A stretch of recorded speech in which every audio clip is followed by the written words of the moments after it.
Update. Am I the a-hole for gifting my granddaughter a custom-made cookbook instead of something a little pricey? Original post. Hello everyone. My friend's son told me about this app and told me I should post it in here to get some unbiased opinion.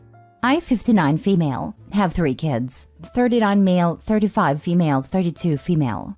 My husband died 10 years ago, and from then on I have been on my own. I live in a small townhouse. I am not poor, but I am comfortable with my living situation. So, recently, my son Keith, 39 male, told me he wanted to throw a party for my granddaughter Rita's 18th birthday because she is going to be an adult. He wants the date to be memorable to her. I know my son. He loves his kids very much. I love my grandkids as well, but I know he's going to buy her some expensive gifts. I, on the other hand, cannot afford to buy something expensive, but I wanted my gift to be thoughtful and show efforts that I love Rita as well. So, I had an idea. I have been a home cook for more than 30 years.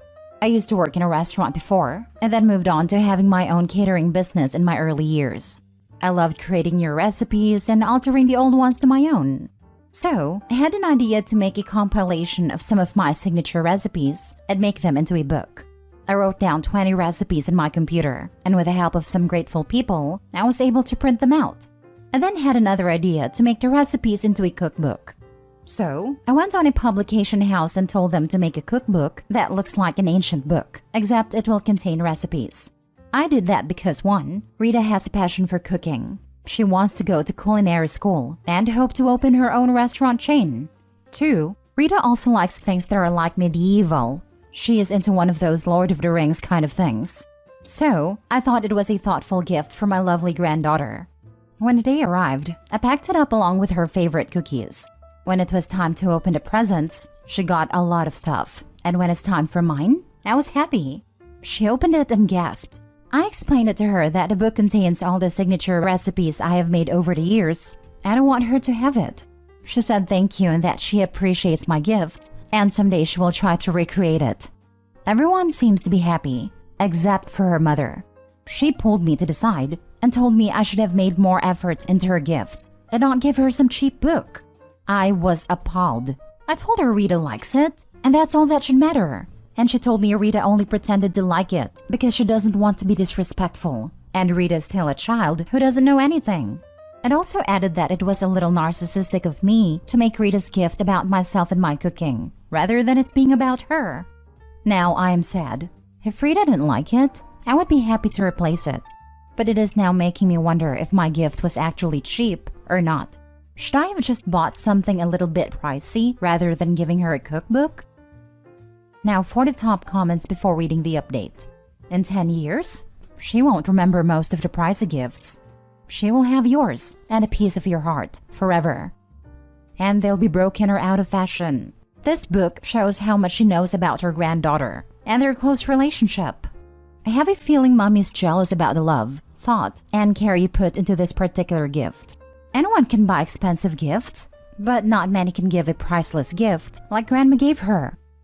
Yes, this is one of those easy answers. The custom cookbook is going to be a treasure, not the a-hole. No, that was a wonderful and thoughtful gift. Rita's mother has no class. Thank you. You put effort in it. Try to get her something unique and something for her. Sounds like you nailed that. Her love for cooking and ancient-looking things, etc. If for her mother it's cheap, then she seems cold-hearted. Gifts that come from love and thoughts about a person is for are one of the most precious. Not the a-hole. Rita's mom is the a-hole. I wish I had my grandma's recipes. She passed 10 years ago, and I miss her so much. My grandma handwrote our multiple family recipes that I've framed and hung up in my dining area. She died 7 years ago, and those are some of my most treasured gifts. They were just hastily written out and given to me for zero special reason.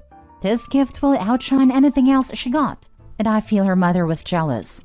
Honestly, I'm thinking about doing this with a few of my recipes for my kids. Thanks for the great idea, and forget about anything that jealous shrew has to say. Not the a-hole. OP, you are not the a-hole. Rita's mother is. Some people are materialistic, and she sounds like one of them. I'm sure Rita's gasp was with pleasure. Why not ask Rita directly? Her opinion is the only one that matters. For what it's worth, I would love a gift this thoughtful. If you ever decide to sell the book/recipes, please let me know. Not the haul. Now for the update. Hello. I want to thank everyone for your kind and warm comments. They are so nice and full of love. I know people have asked about what happened next, so I wanted to give you some update too. I saw some of you advised me to ask Rita privately if she liked the book I gave her or not. And I did. I called her up a few days ago and just wanted to chat with her.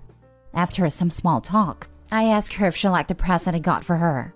She told me she loved it. She has been reading all the recipes and will try to recreate them. She then out of the blue asked me if she and her brother could come to my place and stay. I told her they can, whenever they want. But I find it a little odd. They did stay over at our place when their mom and dad were going on a vacation, though I know for sure they are not. So the next day, my son Keith drops both my grandchildren Rita and Tom at my place. I know something was wrong as soon as I saw my son's face. I invited them in. I asked Rita and her brother to go to the kitchen and have some snacks, and I asked my son if everything was alright. My son looked a bit sad and angry. It was a mixture of both of those emotions. Then he revealed to me he had an argument with his wife and that he is seeking a divorce. Obviously, I was shocked. They never seemed like a couple who would have problems. Whenever I saw them, they were like happy couples who couldn't stay away from each other for a long time. I asked him in details what exactly happened. Why is he seeking for a divorce all of a sudden? He didn't go much into details. He just said he and his wife got into an argument because of my gift. His wife apparently told him to make me buy a second gift that looked a little bit expensive, like something designer. He said to her that it was not necessary, that Rita likes it, and that's all that matters. They then got into a significant altercation over this. My son confessed that he has been unhappy in his marriage for a long time. They would fight because of my daughter-in-law's habit of spending. My son does earn a lot, but to see his wife spending his hard-earned money on useless things really makes him mad. He tried to have a conversation with her because of it, but it failed. He also said there were other problems too, but he doesn't want to talk about it until he sorts this out. I regret that their argument was sparked by my gift. I hope they are able to sort it out. Regardless of what my son decides, I will be there to support him. I do feel bad for Rita and Tom. Rita is an adult and she can understand, but Tom is still 14. He has to grow up in an unpleasant situation. Before leaving, my son requested me if I could keep both of his kids with me for a while because the tension in his house right now is not healthy for them. I happily agreed. I don't mind having my grandkids with me. On the other hand, Rita has promised to help me find and compile my old recipes. Some of them are really old, and the journal I wrote it on has been in bad condition. I think writing them in a Word document is a better option. Also, a lot of you guys asked me to release my cookbook. I don't know if I will do that. That sounds like a good plan, but I will put a pin on it for now. I have a lot on my plate right now. The gift was truly a blessing in disguise for the son. That daughter-in-law sounds too materialistic. I agree. There's a difference between enjoying being pampered by your loved ones and expecting super expensive gifts from everyone. She didn't even want the gift to be expensive. She wanted it to look expensive or to be something she could use herself. OP exposed the narcissist fully by gifting the granddaughter something intensely personal between the two of them. I grew up with my grandma making the best meals, sometimes from only a few ingredients. She passed 20 years ago, and I would give anything to have something like this from her. Right? So many years of curated recipes. That's priceless. My mom died when I was 16, and I can't tell you how many times I have wished I had some of her recipes. This was an amazing gift. I'm sorry for your loss. I will gladly share some of my family's recipes. They're delicious. The secret ingredient is always love. The Heritage Cookbook sounds just so lovely. My grandma passed away having written down most of her recipes, but only in single copies. A few years ago, I made it a point to sit down and find out what people actually wanted recipes for and sought them out. Once I had them, I went on to a custom photo printing website and created a family cookbook, including recipes from my mom as well, and dozens of family photos. The only people who were in on it were my mom and dad, since they helped us get everything together. I ended up ordering something like a half dozen of the books and gave them out for Christmas presents to family. It wasn't extremely expensive, I want to say they ran around $20 each with shipping, but they were beloved by all that received them. Last story. Am I the a-hole for screaming at my stepmom that I don't want her stupid family heirloom and to give it to her own daughter?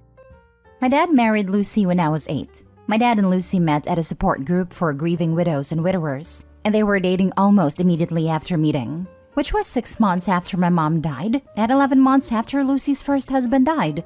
Lucy has a daughter, Macy, who was 7 when her mom married my dad. Macy and I never got along. We are toxic together. Pretty sure the reason is we were 2 grieving kids who lost a parent, struggling with the loss of said parent, and then our surviving parent marries the others. And suddenly the step-parent is being over pushy and calling us their kid, and we're not getting what we need from our actual parent. Lucy was especially bad. She called me her daughter before they were officially married, and she told me years ago that she was saving her engagement ring from her first marriage for me, which was a family heirloom her parents gave her first husband. I told her that I didn't want it, and she ignored me. She even ignored her own parents, saying they wanted Macy to have it and not me. She was offended they would treat me as less of a grandkid. But it's true. They are not my grandparents, and I'm not their granddaughter. Now, I'm 17 and Macy is 16, and I don't know exactly how it all happened, but Macy was told by Lucy that the engagement ring from the marriage to Macy's dad was being saved for me, as her oldest daughter, and Macy lost it. She yelled and screamed at her mom that she is her daughter, not me, that her dad proposed to her with a ring not mine, and if anyone should get it next, it should be her. I was yelled at next. At the time, I was oblivious to the fact she had yelled at her mom. But Macy called me a thief, said she hated me, said I should have died with my mom instead of stealing hers and stealing a memory for her parents' marriage, and that I was a selfish witch. I couldn't believe Lucy told her own daughter she was giving me her ring, after I said I wouldn't want it. So then I yelled at Lucy. I told her I didn't want her stupid engagement ring, that it was meaningless to me, that she would never be my mom. And if she thought the ring would do anything but go to waste if saved for me, then she was mistaken. I told her to give it to her own daughter and stop being such an uncaring mom to her. My dad told me about the stuff Macy said to Lucy after I had stormed off. He told me I piled on Lucy, and it wasn't right. He asked me why I had to be so angry about the ring, and I told him nobody but Lucy wants me to have it, and I'm seen as selfish when I don't want the damn thing, and told her as much. He said I owed Lucy an apology and to give her as my mom a chance, because he's tired of us being a fractured family. He also told me I was a real a-hole to Lucy.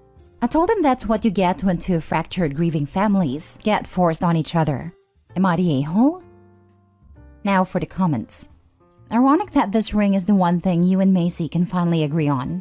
The enemy of my enemy is my friend, not the a-hole. Yep, but I can blame her for being angry at me too. Her mom is focused so much on me that she wasn't there for her when she needed her to be. I just hate that I'm now the bad guy when I never ever wanted or accepted a ring. I do mildly feel sorry for Lucy and your dad. It must be really hard when your kids don't get along. But as you yourself rightly say, you can't force people to bond, especially when you're both grieving, etc. And yeah, I feel for Macy too after reading what you just added. I get what the 2 parents were trying to do, and why, and how hard it can be. But man, they need to let it go and allow the 2 of you to coexist neutrally rather than try to force closeness. Yes, I know it bothers them that we also don't really care for the spouse either. Lucy's not someone I would go to with a problem nor particularly care for, and Macy feels the same way about my dad. They tried to make a family, but it was always a name only. Like I say, ironically, this could bring you and Macy closer at last. The enemy of my enemy is my friend. Lucy seems to have no freaking idea how to parent even her own kid. The ring thing is so bizarre and horrible.